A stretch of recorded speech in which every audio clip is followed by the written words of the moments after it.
सारंगा के बाद अब कांशीराम पर छिड़ गया संग्राम। सपाई अखिलेश ने गिनाए कांशीराम पर किए एहसान। भड़के केशव मौर्य ने भी पूरा सच बताकर किया बेनकाब। बीजेपी ने कैसे याद दिलाया छठी का दूध, केशव ने बताया।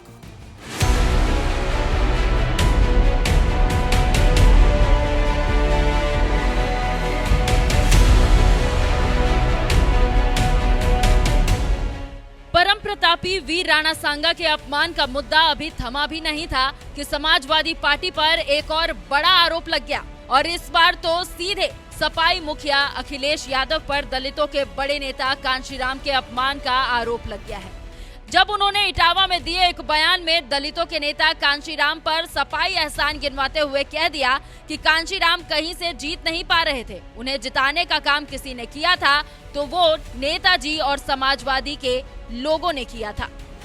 जहां ये इतिहास है वहीं ये भी है कि बहुजन समाज पार्टी के संस्थापक को अगर लोकसभा में किसी ने पहुंचाया था तो यहीं के मतदाता खड़े हुए इन्होंने लोकसभा में पहुंचाने का काम किया था।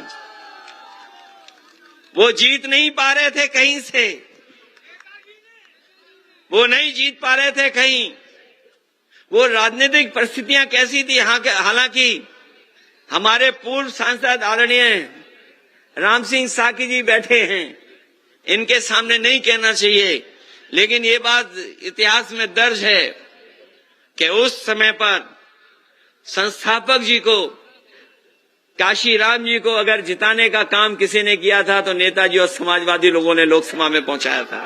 मंच पर खड़े अखिलेश यादव मुस्कुराते हुए बीएसपी नेता कांशीराम पर किए गए सपाई एहसान की याद दिला रहे थे, लेकिन उन्होंने शायद पूरा सच नहीं बताया।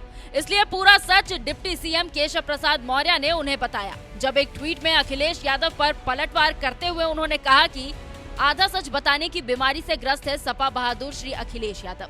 सच ये है कि 1991 के लोकसभा चुनाव में नेताजी ने अगर इटावा में मान्यवर कांशीराम की मदद की तो मान्यवर कांशीराम ने भी जसवंत नगर से बसपा का उम्मीदवार ना देकर नेताजी को जिताने में मदद की थी।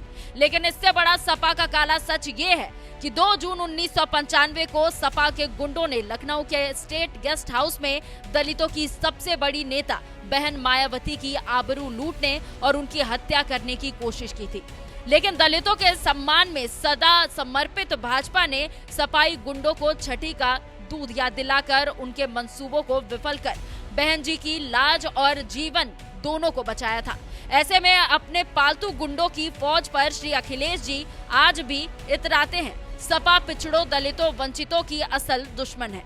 डिप्टी सीएम केशव प्रसाद मौर्य के साथ ही बीजेपी आईटी सेल के प्रमुख अमित मालवीय ने भी अखिलेश यादव पर जोरदार पलटवार करते हुए कहा कि अखिलेश यादव ने पहले राणा सांगा को गद्दार कहने वाले सपा सांसद के बयान का समर्थन कर क्षत्रिय समाज का अपमान किया।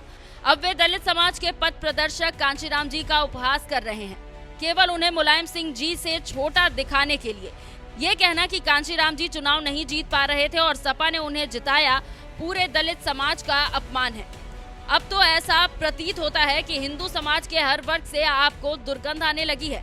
सेक्युलरिज्म नाम की इस बीमारी का कोई इलाज भी नहीं है।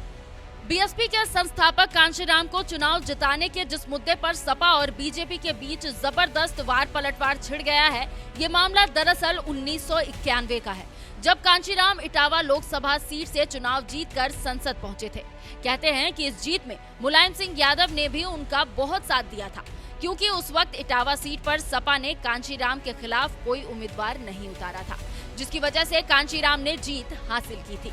तो वहीं दूसरी तरफ बदले में 1991 में ही इटावा की जसवंत नगर विधानसभा सीट पर कांशीराम ने भी मुलायम के खिलाफ उम्मीदवार नहीं उतारे थे, जिससे मुलायम सिंह चुनाव जीतकर विधानसभा पहुंचे थे।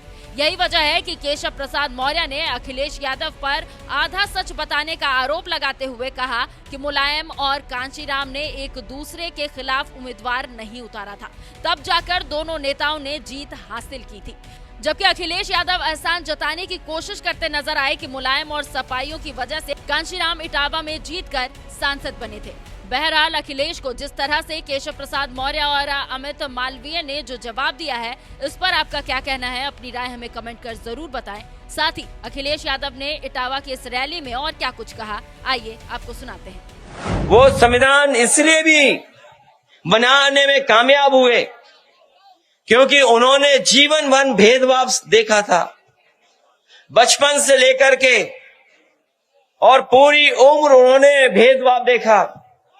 उनके बारे में जिन्होंने पढ़ा होगा वो जानते होंगे कि जब स्कूल की कक्षा में जाते थे उस समय भी उन्हें भेदभाव का सामना करना पड़ता था। अगर तालाब जहां पर जानवर पानी पी सकते थे वहां पर भी पानी अलाउ नहीं था, लेने नहीं जा सकते थे। इतना बड़ा भेदभाव था। और पढ़ाई से लेकर के समाज में और जगह भी उन्हें हर तरह का भेदभाव का सामना करना पड़ा। वो जो हजारों साल पुरानी बुराई जो हमारे समाज में है, याद रखना साथियों, आज भी खत्म नहीं हुई है। और इसलिए खत्म नहीं हुई है क्योंकि बुराई को बढ़ाने वाले लोग आज भी समाज में हैं। आपने देखा कि अगर कोई मंदिर चला गया तो मंदिर में जाने की आपको इजाजत नहीं थी। बहुत सारे मंदिरों में कोई घुस नहीं सकता था, और अगर घुस जाता था तो उसे सजा मिलती थी। न केवल सजा बल्कि दूसरी भावना से भी देखा जाता था। इस तरीके से आदमी को आदमी से इस तरह की घृणा करना दुनिया में कहीं नहीं देखा जाता है, केवल हमारे देश में देखा जाता है। फूलन देवी का भी एक अलग इतिहास है, और शायद धरती पर दुनिया के इतिहास में इतना प्रताड़ना, इतना अन्याय, इतना अपमान किसी महिला का नहीं हुआ होगा जो फूलन देवी का एक समय पर हुआ है। इतिहास अलग अलग तरीके से लिखा गया। मुझे याद है कि फिल्म बनाने वाले जिन्होंने फूलन देवी फिल्म बनाई थी, जो फिल्म बनाई थी बैंडिट क्वीन, एक बहुत बड़े डायरेक्टर हैं। वो हमें एक हवाई जहाज में टकरा गए थे। उस समय हमारे साथ हमारे अंकल भी थे। वो एक लंबी यात्रा थी।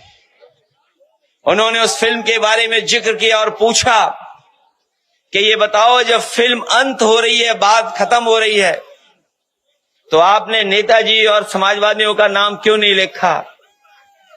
जिन लोगों ने फिल्म देखी होगी, अगर यूट्यूब, नेटफ्लिक्स, तमाम प्लेटफॉर्म हैं, और आखिरी में यही आता है कि एक पिछड़ी जाति की सरकार आई, उसने फूलन देवी पर मुकदमे वापस लिए, और न केवल मुकदमे वापस लिए बल्कि छुड़वाया। और हमें खुशी इस बात की कि नेताजी ने उनके साथ जो व्यवहार हुआ, जो अपमान हुआ था, उसको सम्मान बदलने के लिए नेताजी ने और समाजवादी पार्टी ने लोकसभा में पहुंचाने का काम किया।